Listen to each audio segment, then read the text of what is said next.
Rebecca, thank you so much for joining us. You've been such a huge force for good in the founder and small business ecosystem. So it's so great to speak with you here again today. I'm happy to finally meet you in person after we had so many phone calls during the pandemic. So many phone calls, texts, Zooms, and I know that you're here today, and one of the things that we've been speaking about consistently is paying it forward. And I've noticed that consistently about you as this force for good.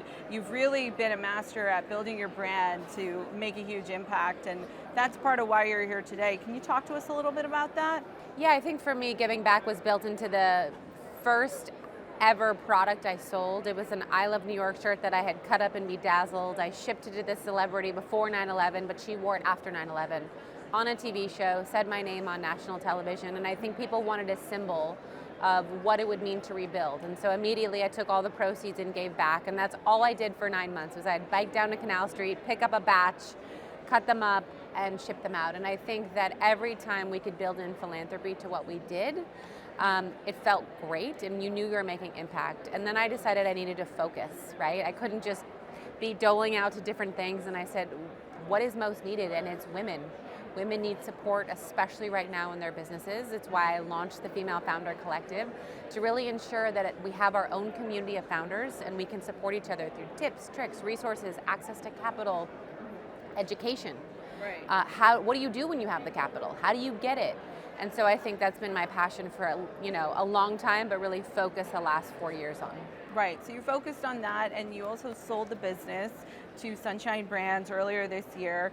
As a business owner, your business is really your baby, especially Rebecca Minkoff, right? So how did you know that it was the right time to get into the next stage of your evolution, like you said, with Female Founder Collective and the other projects that you're working on?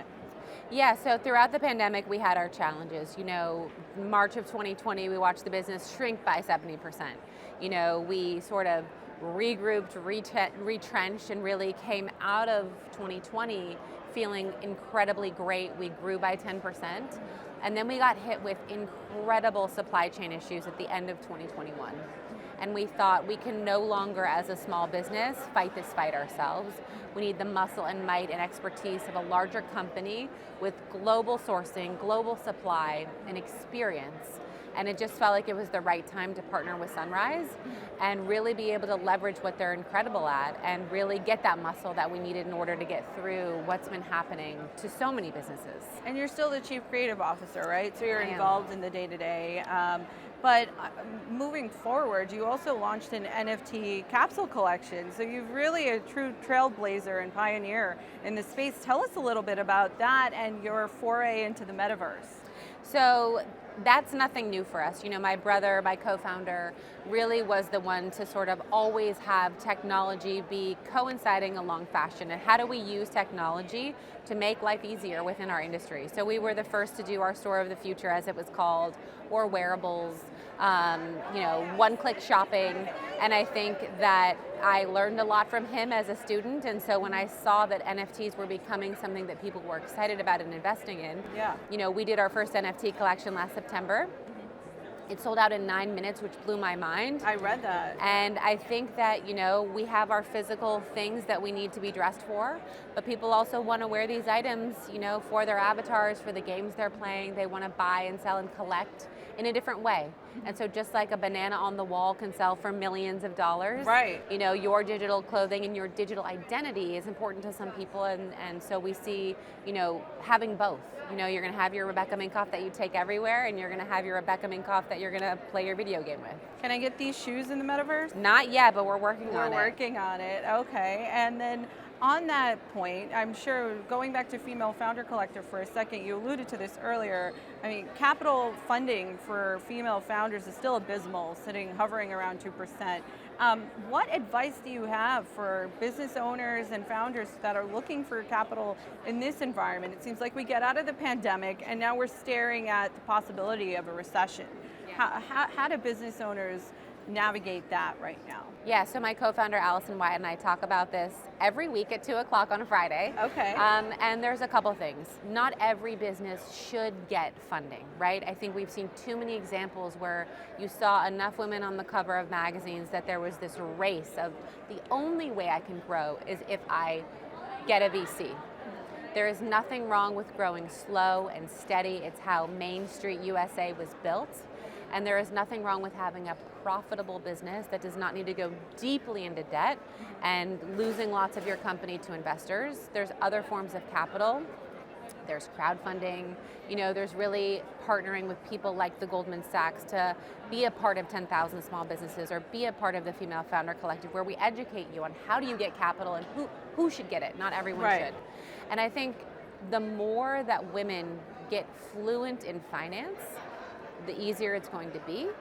And I also think that when you look at your core business, what is that? You can get very smart about how to capitalize it. Yes, people want to grow a million miles, overnight, but true brands that are stable have slow and steady growth. Okay, and last question, what's one thing in the industry, either in the fashion industry or overall, that you see right now that's overhyped, and one thing that's underhyped? I think within my industry, I won't say it's overhyped because it is so important. But I think the greenwashing effect that you're seeing of everyone saying they're sustainable is really doing a disservice, because to pivot a brand to make every part that it touches into something that is sustainable is a lot of work and requires a lot of thought and time. It really requires time, because you are getting entire supply chains to almost start over. And so for us, we're approaching it slower than we would like, but thoughtfully, so that each decision is truly real. And when we do say our RM Green line is really sustainable, it really is. And underhyped, that was the next question? Yeah, underhyped. You said it, women having access to capital, and it's a recession and people are cutting back. But I think if people do the research, women that have been given the capital grow at a bigger rate and give returns at a bigger rate. At a bigger rate, yeah. So it's short-sighted to not invest in women. Yes. The other thing I was going to say on that note is, people say NFTs are going to disappear, but at least in the fashion world, NFTs are a great way to raise capital.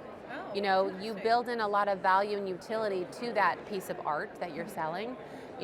We only view our NFTs as utility. So can you come to my fashion show? Can you get a behind the scenes look?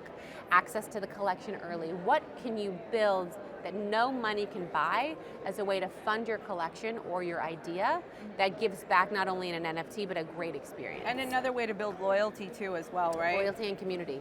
So I know we're just about out of time, but I just remembered that I really wanted to ask you about this girl boss era and that label as a female founder and your thoughts on it. I mean, we've been speaking to a lot of folks like Jen Hyman from Rent the Runway and seeing, a lot of news in this space, and I'm curious about what your thoughts are there. I think that there is a wordsmith that lives in like a tiny dark hole in their parents' basement that aims these horrific words only at women, and people gleam onto them, and then it's like, let's watch the demise of this and give it a label, and you never see that happen with men. There are far less girl bosses or women that have made it than men, and so let's celebrate them changing their life or make it into something terrible. And I think that rhetoric needs to change, and we need to be upholding women, saying, oh my gosh, Emily Weiss transitioned, that's an amazing thing, that's not failure. Right. She became the chairwoman. Right. And how awesome is that? And instead it's like, oh, the girl boss era is over. We are just beginning. And we will be running things more and more the more people support and invest in women. And so that word needs to go. And the celebration of our failures needs to end. Couldn't agree more. Well, Rebecca, thank you so much for joining us. Thank you.